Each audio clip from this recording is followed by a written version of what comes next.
Слушай, Алсу, ну уже почти год прошел вот с той легендарной фразой Хабирова там про Техас и объявление войны нелегалам.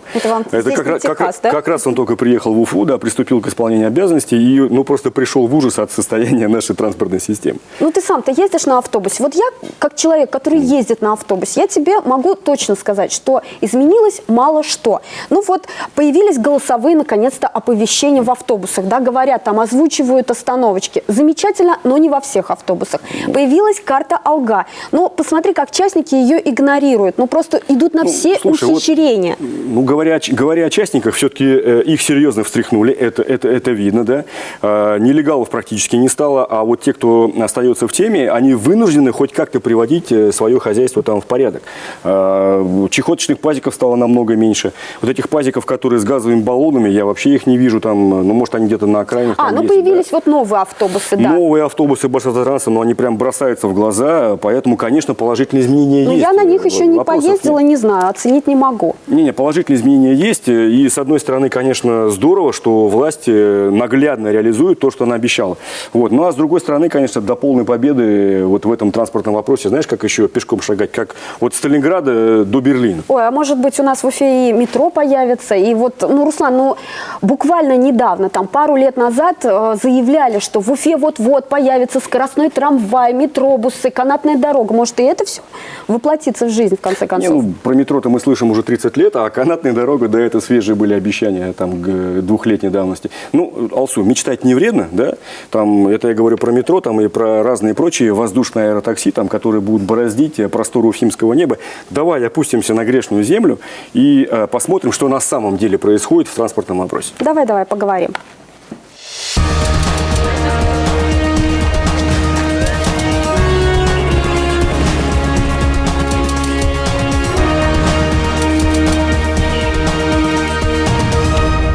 В случае, если не принимают карту, то пассажир пользуется бесплатно. Если ничего не дают в автобусе, никакого фискального чека, я могу встать и просто выйти из этого автобуса, не заплатив. Перевозчик нарушает закон. Ребята, вот по той схеме, по которой они сейчас нас пытаются развести, ничего работать не будет. Там, где начинаются налоги, как говорил британский писатель Оруэлл, там заканчивается патриотизм. Одно скажу, шевелиться им надо. И поюрче шевелиться. И другое скажу, с них не слезут. Не будете выполнять вы, будут выполнять другие. Реформа общественного транспорта в Башкирии ведет себя словно та буря, что мглою небо кроет у Пушкина. То как зверь она заводит, то заплачет, как дитя. С огромными усилиями, честно говоря, внедряется в наши уфимские реалии прекрасная идея создать внятную, современную систему движения городского транспорта, в которой все его виды дополняли бы друг друга и помогали с комфортом добраться с жителям от точки А до точки Б. Вспомнить только, с каким шумом уходили с уфимского рынка нелегальные перевозчики осенью прошлого года. За прошедший почти год многое изменилось. В автобусный строй государственного перевозчика Башавтотранса уже встали более 400 новых машин. И ожидается еще. Частные перевозчики из тех, кто остался в деле, тоже вынуждены приводить свой транспорт в порядок. Но кроме технической есть еще и финансовая сторона вопроса. Вот где зарыта пресловутая собака. Теперь они встают в позу, саботируя в большинстве своем введение единой транспортной карты. Команда программы, честно говоря, целый день провела в общественном транспорте, чтобы оценить эффект от карты Алга для пассажиров и перевозчиков. Карта Алга – это новое слово в транспортной реформе, которая началась в Башкирии в октябре прошлого года. И мы решили узнать, как она работает. И для начала давайте узнаем, как ее нужно пополнить. На карте находится QR-код. Его можно сосканировать в приложении Сбербанк онлайн, и вы сразу попадете в интерфейс пополнения карты. Давайте проведем эксперимент небольшой, пополним с помощью Сбербанк онлайн карточку и потом узнаем баланс. Хорошо?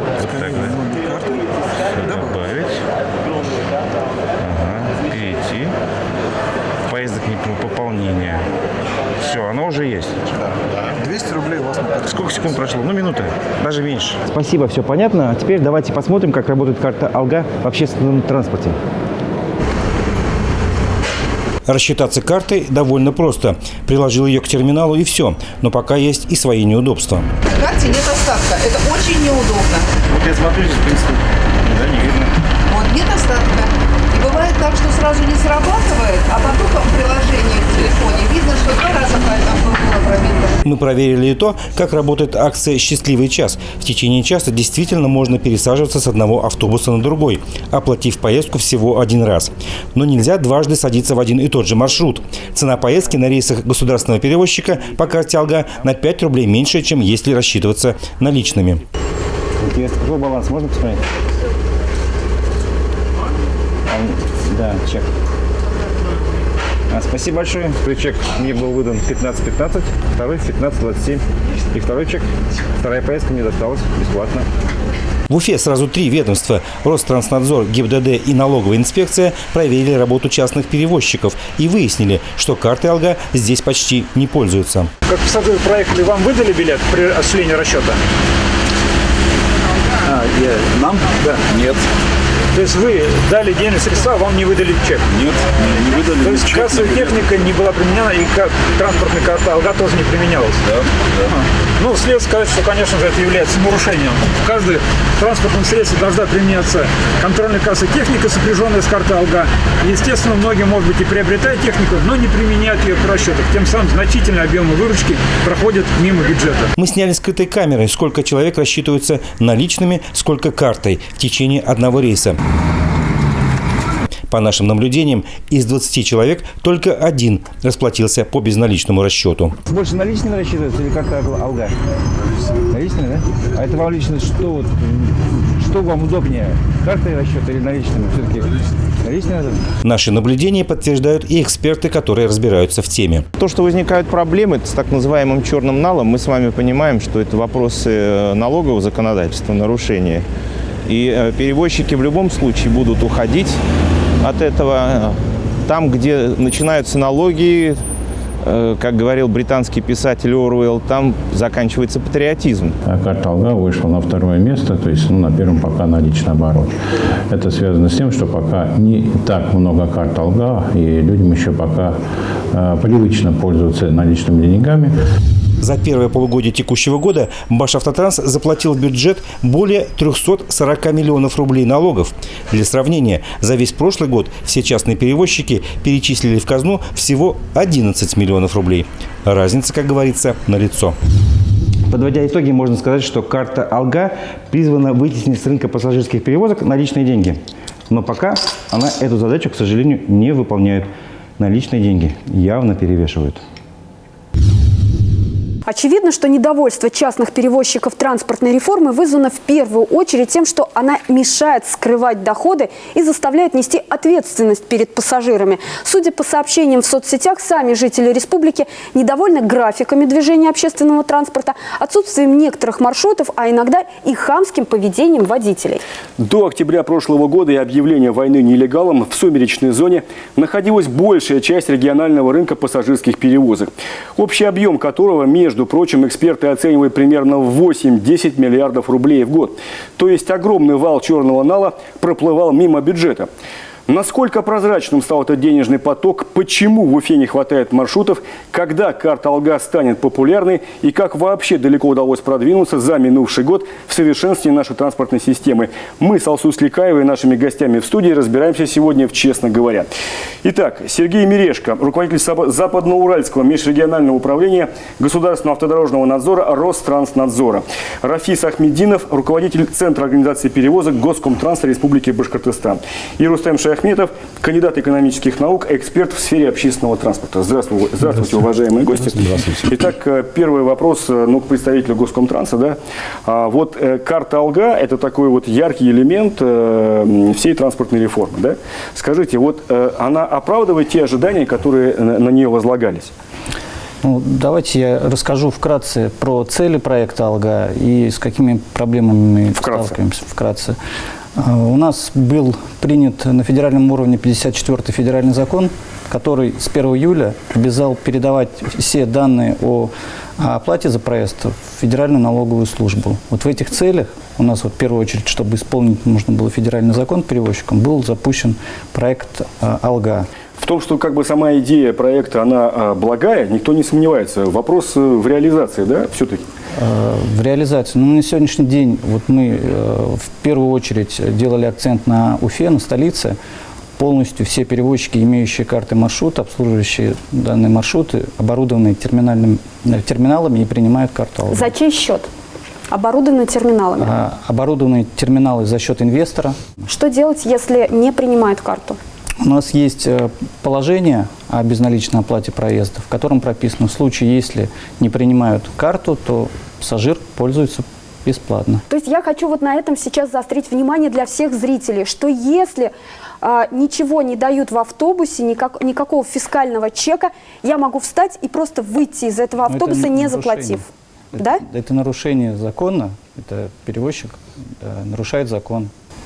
А какая-то ответственность после этого, если в случае неприема карты возлагается на перевозчика, он какую-то ответственность несет?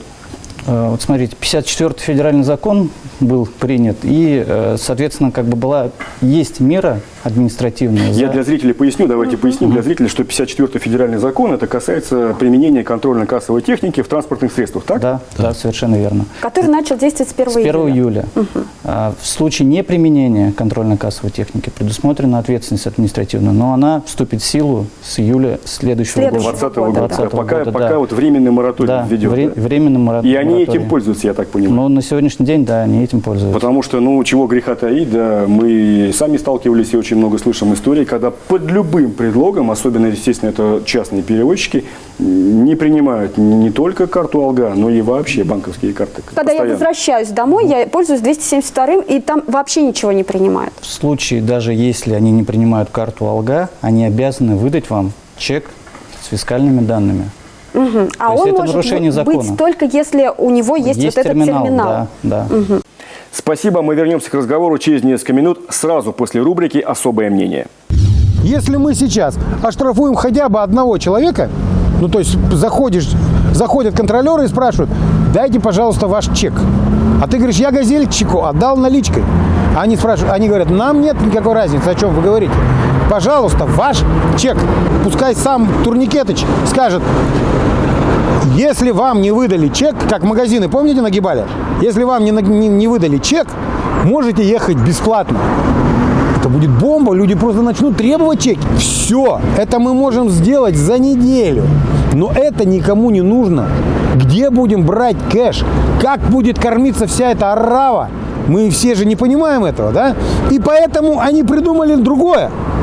Они говорят: мы будем проверять вот этого газельщика, который не выдал, но будем проверять нашими средствами.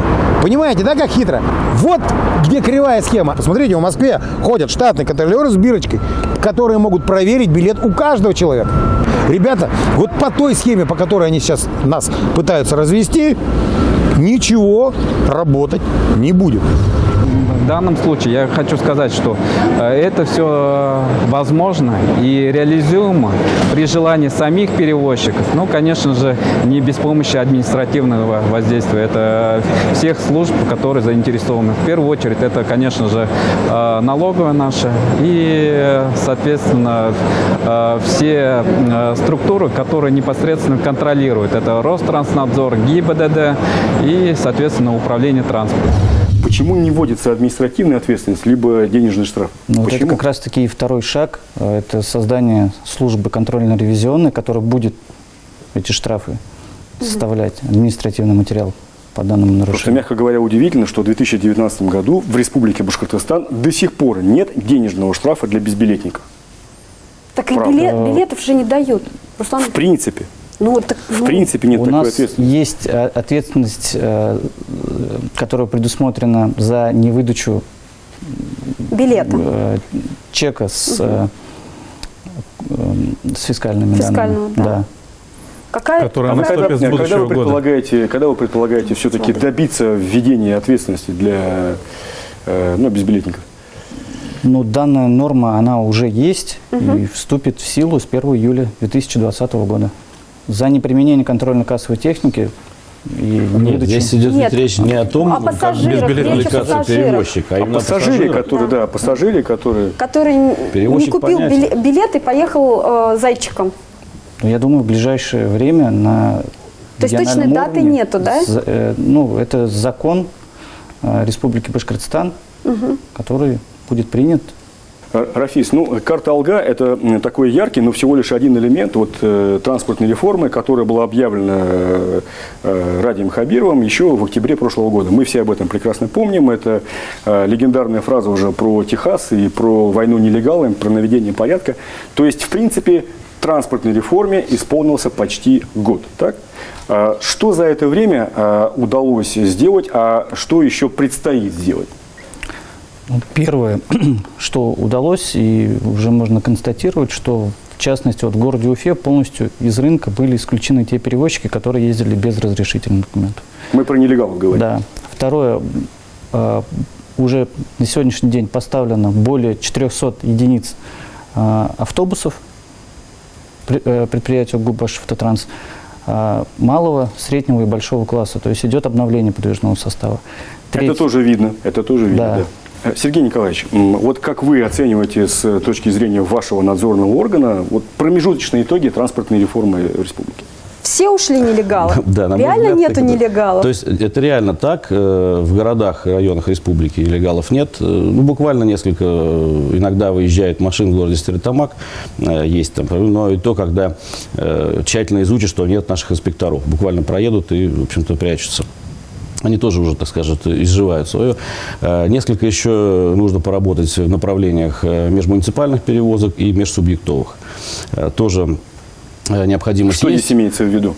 Нужно поработать. Появляются еще нелегальные перевозчики, которые под видом заказных перевозок осуществляют регулярные перевозки. Да, понятно. Рустам, как вот вы оцениваете с точки зрения общественника, эксперта, промежуточные итоги, подчеркну, промежуточные итоги транспортной реформы? Частично есть какие-то успехи, но дело в том, что нужны институциональные изменения. То есть у нас сами по себе, вот взять, допустим, проспект Октября, да, полоса общественного движения, она фактически занята на 90%. Согласно исследованию Института транспортных систем в Санкт-Петербурге они проводили. И фактически получается, когда, если мы подъезжаем наиболее заполненный, это округ Галя, это Мир, да, и там мы видим, что автобусы занимают 2, а иногда 3 полосы движения. И это формирует определенные транспортные проблемы уже для других участников.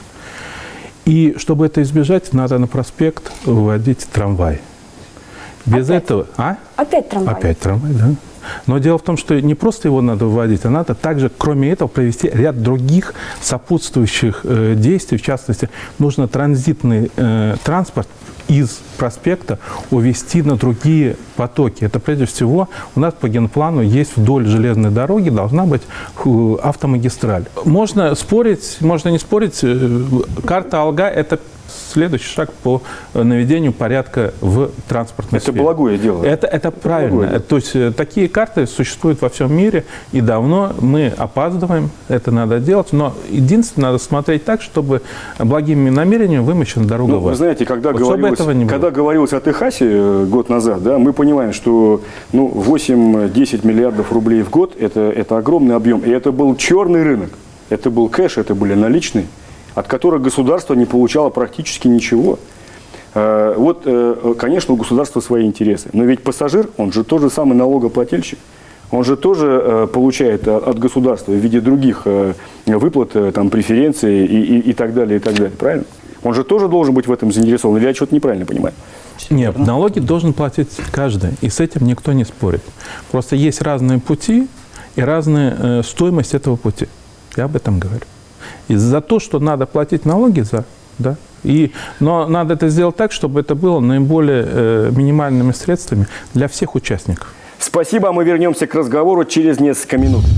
Руслан, ты слышал, да, что можно и не платить за проезд, если слышал. Карту Алга не принимают или вообще любую другую карту? Я так, наверное, и буду так делать на своем 272. Я сам не поверил своим ушам, но еще больше меня удивило то, что для безбилетников вообще не предусмотрен никакой штраф, никакая ответственность. Руслан, хотя нет билета, нет и безбилетника. Вот. Самое интересное, что ведь в ближайшем будущем мы будем сами расплачиваться возле этого валидатора. Слушай, я ценю твою веру в ближайшее будущее, да, но вот что я хочу еще от них сегодня услышать, вот если у них дорожная карта, вот транспортная реформа, они понимают, что они будут делать завтра, послезавтра, послезавтра. Вот это я еще хочу услышать. Ну, конечно, они должны это понимать.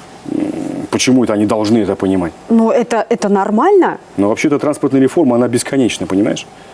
Ну вот я хочу узнать, когда она закончится. Я не знаю, я тебя расстрою или обрадую, но, по-моему, никогда, потому что реформу нельзя закончить, ее можно только прекратить. Нет, давай все-таки мы их послушаем. Может быть, все-таки Может, еще услышим, да, давай. Да.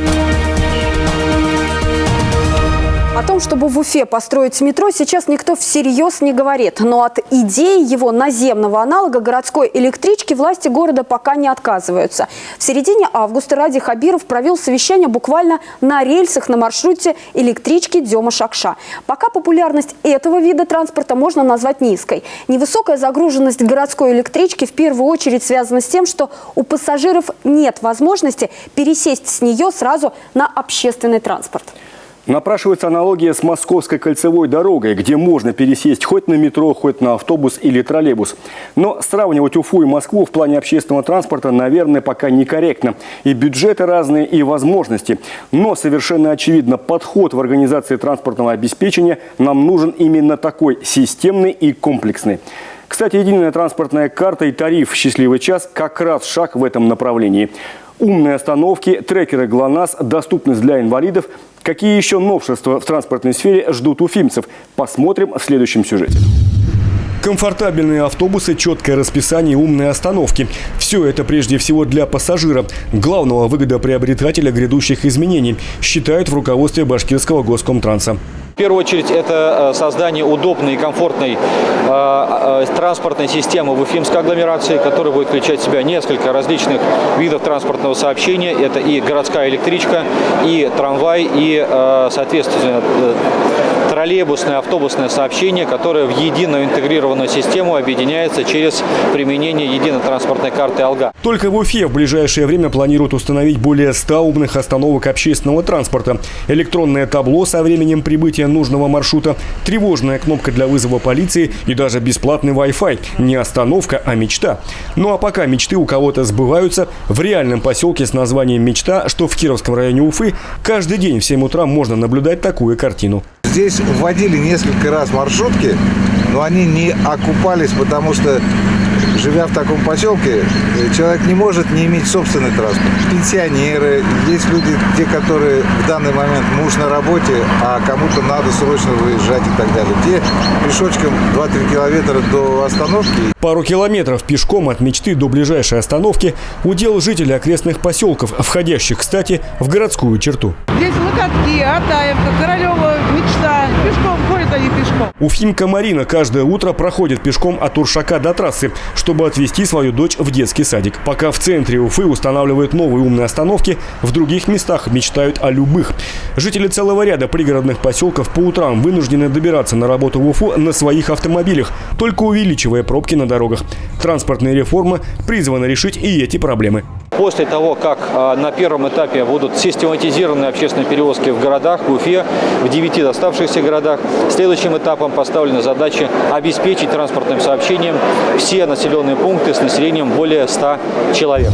Значит, давайте перейдем к вопросу очень важному, да, который сейчас тоже идет, как и должен, к межмуниципальным перевозкам. В идеале, я правильно понимаю, что каждый районный центр республики должен быть соединен маршрутом с другим районным центром? Или не совсем так? Речь идет, если я правильно понял, о последнем поручении руководства республики. Была поставлена задача, чтобы каждый населенный пункт численностью более 100 человек был обеспечен транспортным сообщением с районным центром. Вот. Это вообще возможно? Это задача амбициозная, конечно, но мы ее обязательно выполним. Единая транспортная комплексная система. Вот она хрустальная мечта, светлое будущее. Она когда-то будет создана в реальности. И как быстро это произойдет? Как быстро мы догоним весь прогрессивный мир? Да, мы говорим с вами про карту АЛГА, но это не означает, что это всего лишь карточка. Это и есть система. Это есть система, в которую уже мы интегрируем и ГЛОНАСС, и систему, которая позволит наблюдать за автобусами и видеть, какое количество транзакций совершается в этом автобусе. Мы как раз строим эту систему единую. Кстати говоря, все-таки есть перспектива развития дальнейшего других видов транспорта? Трамвай, троллейбус, конечно, есть. Метробус, что угодно, электробус. Городская электричка, она тоже вступила в систему, в Алгу. И вот мы сейчас... Ну, простите, с вашей городской электричкой от нее не уехать никуда. Ей почему не пользуются? Потому что от нее не уехать, ни одного автобуса рядышком не проезжает. Вы совершенно правы. Я скажу так, 180 тысяч, я говорю, 180 тысяч перевезено за 2018 год, если я не ошибаюсь. А в среднем в Уфе 220 миллионов. Это доля процента. Что будет делать И с городской вопрос в том, электричкой? что нужны транспорт-пересадочные узлы. У нас, допустим, вот сейчас Дема, она скоро станет по численности, как Сипайлов. А у нас как можно доехать из Демы? Только через Бельский мост, Творе, улица Воровская. Я скажу так, что 40% транспорта, который идет через этот мост, это демский. Но моста до сих пор от Демы до Уфы нету, и он даже не планируется. И мы вот эти вопросы, если не будем решать, мы будем постоянно сталкиваться с этими проблемами, о которых мы говорим. У нас каждый транспорт... Ну, казалось бы, чего Нет, проще дать житель Демы садиться на железнодорожной станции Дема, на эту электричку, доезжает там... Но у нас нет транспорт-пересадочного узла. Доезжает до Нижегородки, либо дальше, но там должен пересесть на другой транспорт. При рассмотрении проекта набережной, кстати говоря, Хабиров об этом-то и говорил, чтобы создать целый транспортный поток. Я правильно понимаю? Да, от права и белого. Да, и вот как раз вот здесь получается, что вот мы доехали, вот железная дорога, она может стать альтернативой метро. Потому что от Демы до Черняковки можно доехать за 20 минут. Никаким транспортом сейчас это невозможно сделать.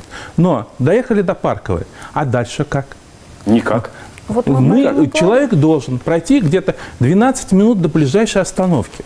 Уважаемые и гости, вот в этом-то и вопрос единой транспортной системы. У нас вот эта маршрутная система, она не построена под человека, под его спрос. Спасибо, мы вернемся к разговору через несколько минут. На наших глазах за минувший год Башавтотранс прошел удивительный путь воскрешения от приговоренного к смерти к позиции безусловного лидера регионального рынка перевозок. С 1 сентября он возобновил сообщения между районными центрами республики. Специально для этого правительством региона были закуплены 110 автобусов. И хотя на многих направлениях вполне успешно работают частные компании, появление государственного перевозчика было необходимым. Вот что сказал об этом Ради Хабиров. Башавтотранс обеспечивает социальные перевозки, и в отличие от коммерческих автобусов, он везет даже 2 пассажиров. В этом и смысл, для чего мы Башавтотранс сохранили. Как главный перевозчик Башкирии оправдывает возложенные на него ожидания и финансовые вливания, выяснял наш корреспондент.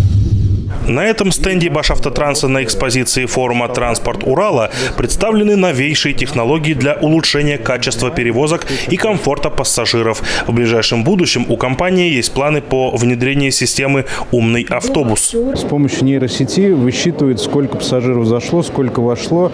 Мы видим изображение водителя, видим его утомляемость, можем отслеживать сразу, датчик сигнализирует диспетчеру, и она принимает решение. При внедрении систем контроля есть свои плюсы. Водитель автобуса не сможет покурить в салоне, разговаривать по сотовому телефону и отвлекаться на личные дела. Все продумано. Пассажиры 80-х, 90-х годов в Башкортостане могли застать вот такой вот кассовый аппарат. Здесь нужно было кинуть сюда монетку, отмотать чек, оторвать его и, соответственно, пробить через компостер. После этого оплата была произведена. Сейчас рассчитываются просто по терминалу. Ну, а вот это будущее расчетно-кассовых взаимоотношений. Это валидатор. Просто нужно приложить карту без наличия кассира. Просто пассажир и касса. Если же перейти от стенда к конкретным транспортным моделям, то государственный перевозчик может порадовать людей с ограниченными возможностями. Автобусы Башавтотранса теперь умеют приседать. Всего за последние месяцы Башавтотранс получил около 500 автобусов 3 различных категорий вместимости. Большой класс обычно используется у нас на Уфе, а средний и малый класс, в зависимости от пассажиропотока, уже распределен по республике. Вот. Мы также видим средний класс у нас нас и в Уфимской агломерации, то есть это у нас представлен 432 маршрут и ряд других маршрутов. В пригород Уфы теперь тоже можно попасть на новеньких и чистых автобусах. Например, с сентября этого года 115-й маршрут Уфа-Алексеевка обслуживается Башавтотрансом. Водители, которые ранее были частными перевозчиками, сейчас полностью перешли к нам, работают, обслуживают. Юрий Иващенко водит автобусы уже 20 лет и за это время успел поработать на разных частных перевозчиков. О своих причинах перехода на работу в Башавтотранс он говорит открыто. На частника работал, на ремонтах устал сидеть. Больше на ремонтах, чем работаешь. Старый автобус был, поэтому ушел. В автопарке Башавтотранса много автобусов, которые эксплуатируются уже не первый год. Однако списывать их в утиль тут не спешат. Золотые руки специалистов ремонтно-сервисного центра творят чудеса. Представлен еще один автобус. Это городского исполнения, 10-летка автобус. Ну, посмотрите, он не выглядит, что ему 10 лет. Посмотрите, то есть здесь у нас сделано и поручни. Мы видим, закреплены антивандальные сиденья. Все абсолютно заменены.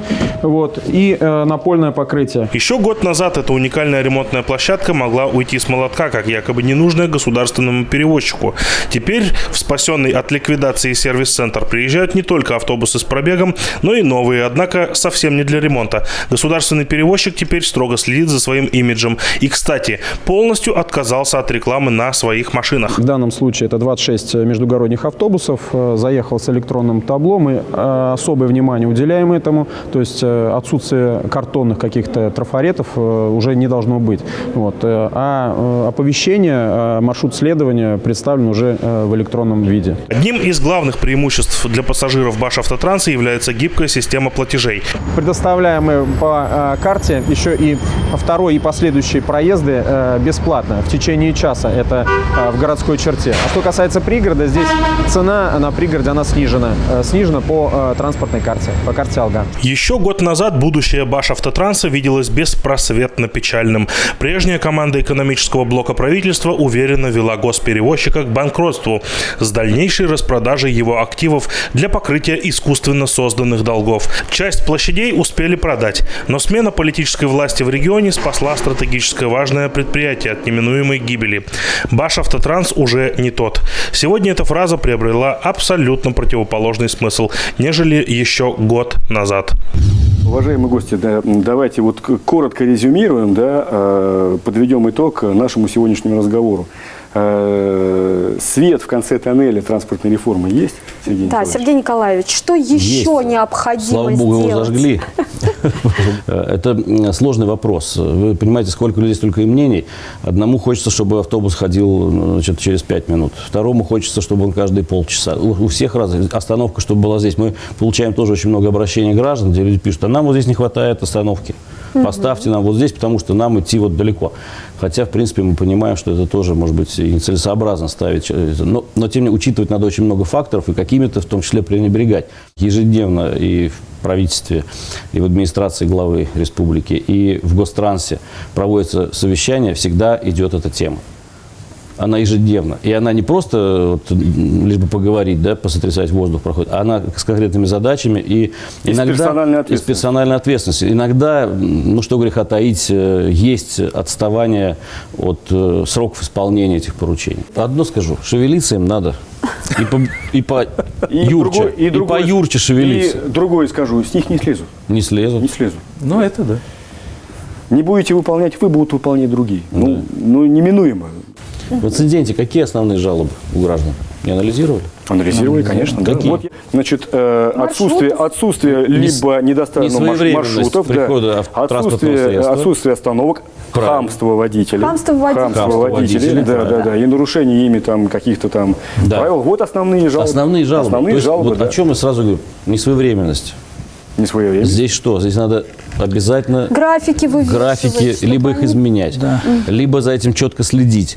Допустим, город Уфу берем, у нас там Гортранс есть, такая организация, очень созвучная с Гострансом, Гортранс. Вот они должны не вылазить, в ручном режиме все это подправлять. Спасибо. Безусловно, мы достигнем поставленной нам задачи.